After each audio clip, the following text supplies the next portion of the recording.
Second here, I got to call the control tower, let them know we're coming through. Actually, before we do that, though, real fast on the left, I want to point out this community over here. This is Waikiki Ranch, it's called. It's like a higher altitude, it's like a private gated ranching community. You can buy a lot up here. You know, it's like 5 to 10 acre lots. Put a house. You're allowed to have all the livestock you want. You know, come up here and have horses and cattle or whatever. And it's a pretty cool place. And because it's higher altitude, it's much cooler temperatures. So if you love Hawaii, but you kind of want to get away from it all a little bit and be cooler temperatures, this is ideal. Everybody's got their own favorite. You know, this is. If you like cooler temperatures, it's perfect up here. I like to be a little warmer, so I live further down the hill. Actually, that's where the majority of people are.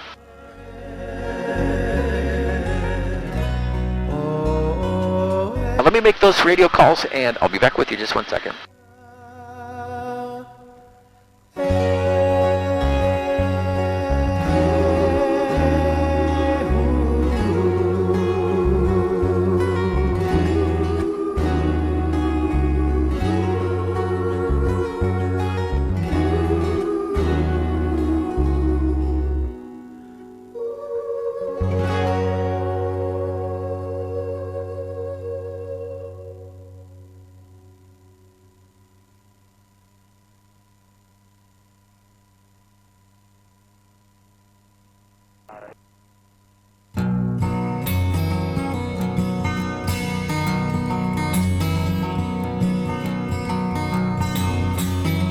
All right, control tower says, yep, come on through. Here's the catch, we got to stay on the left side of the highway. Saddle road, that's the boundary between us and the danger. And 99% of the time when we come up here, that's the rule. We just stay over here and we're good.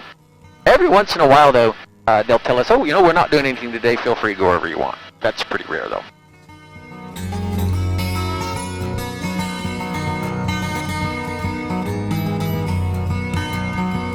All these little hills kind of look like mini volcanoes.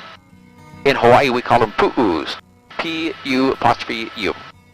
And essentially, a pu'u is a cinder cone. It's just an old eruption site. It's where lava once came spraying up out of the ground, and the fallout from the geysering lava left a big hill. The thing about them, though, they're everywhere. I mean, all over the place. All over all of the Hawaiian Islands, you find them. And it shows that the volcanoes don't always erupt from the top. Come out on the side sometimes. More common than you might think, too.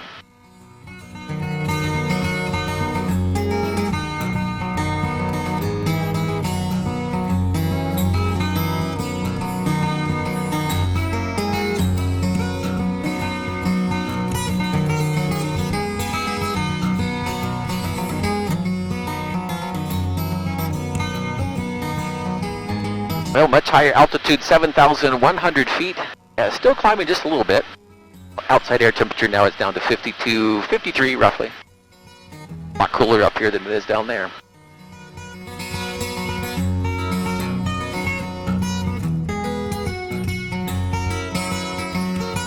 Who's first time on a helicopter? Anybody? Anybody's been before? I was going to tell you it was my first time.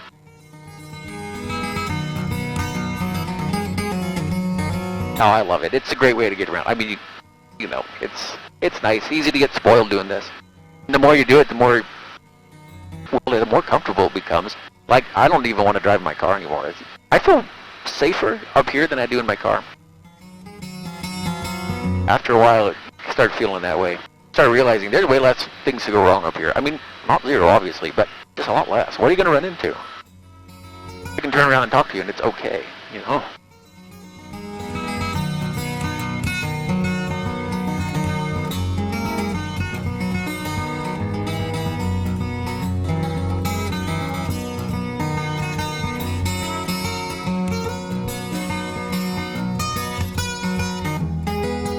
Control tower coming up on the right here.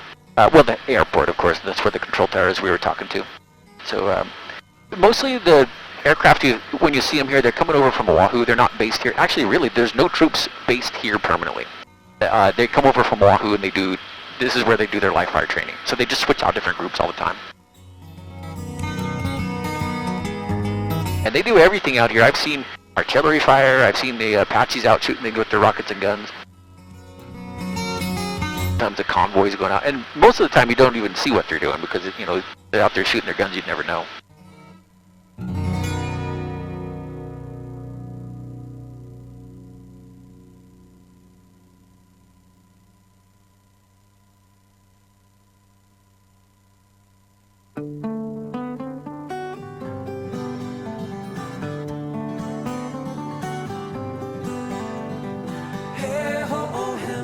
Headquarters coming up next. A lot of these buildings are pretty old. They've been doing a little bit of updating. On the far left, you can see some of the Quonset huts have been converted into some brand new buildings. In fact, I don't even think they're operational yet. They're still working on them. But most of it's all like World War II era. And they haven't spent a ton of effort fixing it up just because they don't stay here permanently, like a camp out.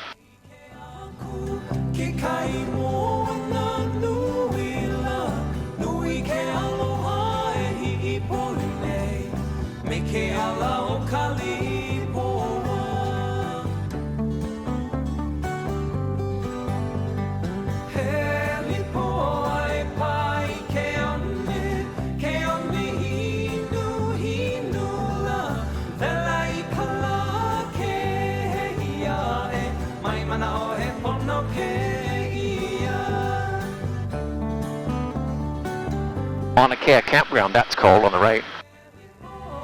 That's where you can rent cabins and stay there. I assume they used to camp there instead, but now they put these buildings you can rent a cabin instead. Kind of cold up here. I've never stayed there. I've driven by it a gajillion times, but.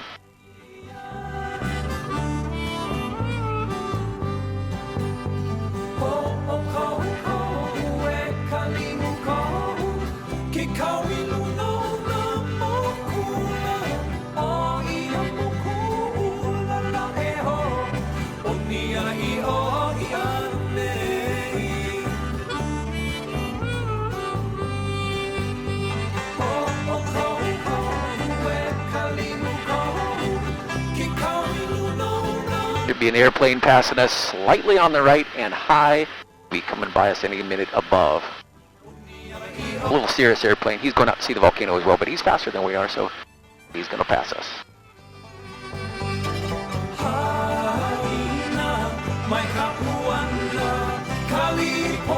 Anybody see him up there yet? Oh, there he is. Right above us.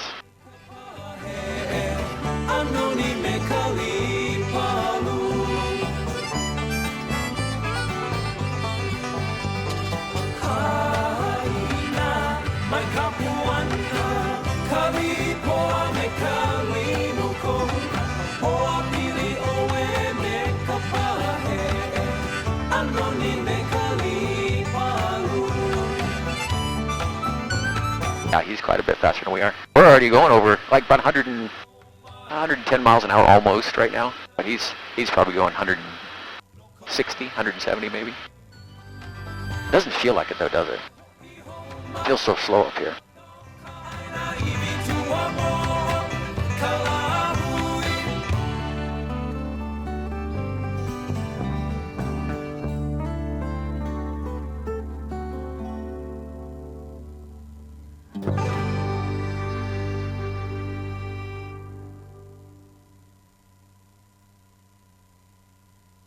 Well, we're past the military zone, so we're allowed back across the highway, and that's what we're going to do.